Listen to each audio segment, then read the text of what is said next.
Shri Venkateswara gold తాకట్టులో ఉన్న మీ బంగారాన్ని విడిపించి కొనబడును.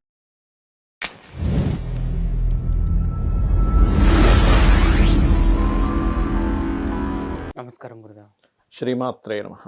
గురుదేవ, నారాయణ బలి పూజ ప్రత్యేకత ఏంది? అందరూ చేసుకోవాలా ఈ పూజ? చెప్తానండి. యాక్చువల్గా నారాయణ బలి ఎప్పుడు చేస్తారు? మనిషికి సహజ మరణము అసహజ మరణం అని రెండు ఉంటాయి. అసహజంగా గనక మరణం జరిగితే నారాయణ బలి చేయించాలి. అంటే ఎలా జరుగుతాయి అసహజ మరణాలు? యాక్సిడెంట్, సూసైడ్ చేసుకుని చనిపోవడము, అనారోగ్యంతో అకస్మాత్తుగా చనిపోవడం, ఏజ్ అంటే చిన్న ఏజ్లోనే కోరికలు ఉంటాయి కానీ ఏదో అనారోగ్యం చచ్చిపోయాడు. కోరికలు ఉన్నాయి, చాలా కోరికలు ఉన్నాయి. అంటే ఒక 25-30 ఏళ్ళు ఉండేటువంటి అబ్బాయికో అమ్మాయికో వాళ్ళకి చాలా డ్రీమ్స్ ఉన్నాయి, కానీ అనుకోకుండా ఏదో రోగం వచ్చి చనిపోయారు. దట్ ఈస్ అసహజ మరణం, సహజ మరణం కాదు. లేదా బాగా డ్రింకింగ్ బాగా చేసి ఏదో ఆర్గన్స్ దెబ్బతిని చనిపోయాడు. దట్ ఈస్ ఆల్సో ఏజ్ అవ్వలేదు కానీ అదొక రకమైన సూసైడ్. నేనేమంటానంటే, మీరు ఒక పాయిజన్ తీసుకొని చనిపోవడమే సూసైడ్ కాదండి. స్లోగా అంటే రోజు పొద్దున్న సాయంత్రం ఇంకా పని అదే ఇంక ఉద్యమంలాగా తాగేసి ఆర్గన్స్ పాడైపోయి చనిపోతే కూడా సూసైడే. గుర్తుపెట్టుకోండి. మీరు లిమిట్గా, ఇప్పుడు కొంతమంది అఘోరాలు ఉంటారు, సాధనలు చేస్తారు, వాళ్ళు అది లిమిట్గా కొంచెం తీసుకుంటారు, దట్ ఈస్ డిఫరెంట్. కానీ లిమిట్లెస్గా తాగితే అది ఇబ్బంది ఇస్తుందిగా, అది దానిపైన చేస్తుంది కదా అంటా నేను. ఇలా తాగి ఏదైనా ఆర్గన్స్ పాడైతే కూడా సూసైడ్ కింద చెప్తాను నేను. ఎందుకంటే మరి స్లో పాయిజన్ కదా ఇది. అవును అవును, అది ఇమీడియట్లీ అటాక్ అయితే ఇదేమో స్లో పాయిజన్. కాబట్టి మనకి నారాయణ బలి అనేటువంటిది, ఇలా చనిపోయిన వ్యక్తులు ప్రేతలు అవుతారు, ప్రేతలుగా తిరుగుతుంటారు. అంటే వాళ్ళకి ఇంకొక జన్మ ఎత్తకుండా, లేకపోతే స్వర్గానికి నరకానికి వెళ్ళకుండా, ఆత్మ ఫ్రీ అవ్వకుండా అలా అయిపోతుంది. అలాంటప్పుడు ఏం చేస్తారంటే, సంస్కారాలు చేసేటప్పుడు నారాయణ బలి చేస్తారు. ఆ నారాయణ బలి వల్ల ఏమవుతుందంటే, ఈ యొక్క ఆత్మ పిశాచం అవ్వకుండా, పిశాచ బాధలు పడుతుంది, పిశాచం అయిపోతుంది. ఇప్పుడు సూసైడ్ చేసుకున్న వాళ్ళు పిశాచం అయిపోతారు, తెలుసా మీకు? సూసైడ్ కనుక ఎవరైనా చేసుకున్నారంటే పిశాచం అయిపోతారు. పిశాచం అయిపోతే దాని పరిస్థితి ఎలా ఉంటుందో చెప్తా. శాస్త్రంలో చెప్పారు, ఇది పురాణాల్లో చెప్పినటువంటి అంశం. ఇది 24/7 ఒళ్ళు కాలుతూనే ఉంటుంది వాళ్ళకి.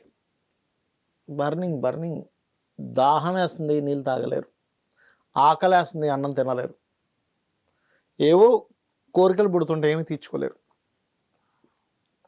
అలాంటి సందర్భంలో అందుకే మన వాళ్ళు చెప్తుంటారు, అరే కొన్ని పాటించు, మధ్యాహ్నం పూట మిట్ట మధ్యాహ్నం బయటికి వెళ్ళకు, నిశిరాత్రి ప్రదేశాలు బయటికి వెళ్ళకు, సూర్య నమస్కారాలు చేసుకో. ఎందుకంటే సూర్య నమస్కారాలు చేసుకుంటే ఏ పిశాచం నీలో దూరలేదు.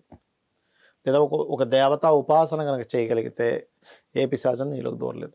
ఎవరైతే ఇవన్నీ లేకుండా డల్గా ఉంటుంటారో వాళ్ళ సోల్ కొంచెం వీక్గా ఉంటే వీళ్ళ దాంట్లోకి ఎంటర్ అవుతుంది. ఇది ఎంటర్ అయ్యి వీడిని తినడం మొదలు పెడుతుంది.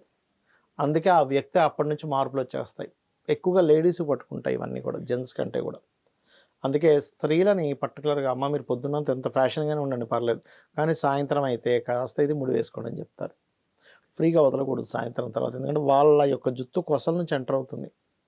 వాళ్ళ సోల్ రిలేటెడ్ కనెక్టివిటీస్ అన్ని జుత్తుతో సంబంధం ఉంటాయి. అందుకే చూడండి, చేతబడి చేసే వాళ్ళు జుత్తులు తీసుకుంటారు. వాళ్ళది హెయిర్, డ్రెస్లో ఉండే ఒక పీసు తెలుసు కదా, కాలు కింద ఉండే మట్టి.